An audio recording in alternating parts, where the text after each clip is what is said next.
এই যে তাদের চুলকানি, যে আমরা কিনা কয় টিকা নেওয়ার কারণে মানে চুলকানি না ভাইয়েরা বা কিনা কয় আপুরা, এর জন্য মানে এই যে নিম পাতা চুলকানির জন্য থাকতে পারি না, তাই নিম পাতা কিনে আনলাম, এনে এটা ধুইলাম, ধুইয়ে শুকাইছি, শুকাই অনেকটা আমি এই যে কড়াইতে একটু ভেজে নিব, ভেজে নিয়ে তারপরে এটাকে একটু হাতে ডলা দিয়ে চাটনি করে দিই।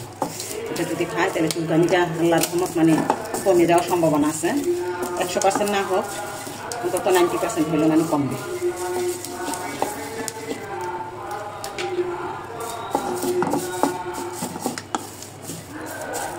তেল দিব, সামান্য তেল দিয়ে 2টা মরিচ করে নিব। খেতে তিতে হলেও মানে উপকারী, অনেক উপকারী নিম পাতাটা। চট্টগ্রামে থাকতে আগে মাঝে মধ্যে খেতাম, আমি অনেকগুলোই আমাদের ওখানে গাছ পাওয়া যেত, নিয়ে আসতাম, কিন্তু এইখানে পাইছে কিনতে হয়েছে।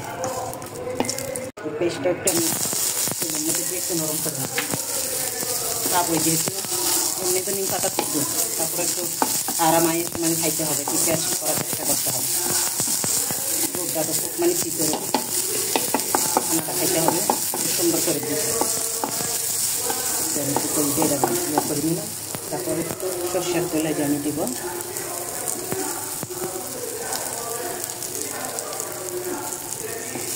সরষের তেলটা দিয়ে একটু নরম করে যে ভাইয়ার আর আপুরার মানে কিনা তো চুলকানি আছে, আপনারা এটা ট্রাই করে দেখতে পারেন। নিম পাতা সিদ্ধ করে গোসল করবেন, নিম পাতা বেটে বড়ি বানাইয়া রোদে শুকাইয়া মানে কিনা কয় ডেলি 2টা করে খাওয়ার চেষ্টা করবেন সকাল থেকে। পেস্টে ভেজে রাখছিলাম, তারপরে দিলাম যে এই যে একটু করে ধনিয়া পাতা, তারপরে এই যে একটা মরিচ, তারপরে সামান্য লবণ,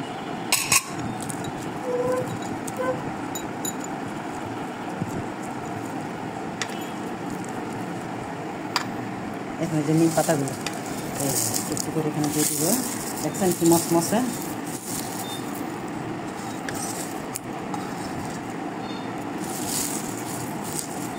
ভাই যাদের চুলকানি, শরীর চুলকায়, তারা মানে এটা একবার হলেও খেয়ে মানে ট্রাই করবে, পয়সা ছাড়া।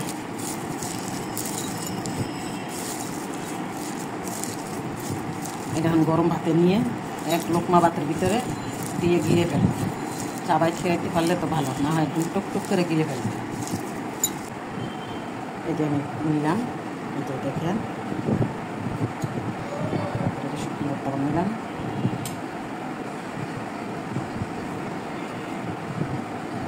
খাবো যেহেতু একটু বেশি করে খেয়ে নেই, এই যে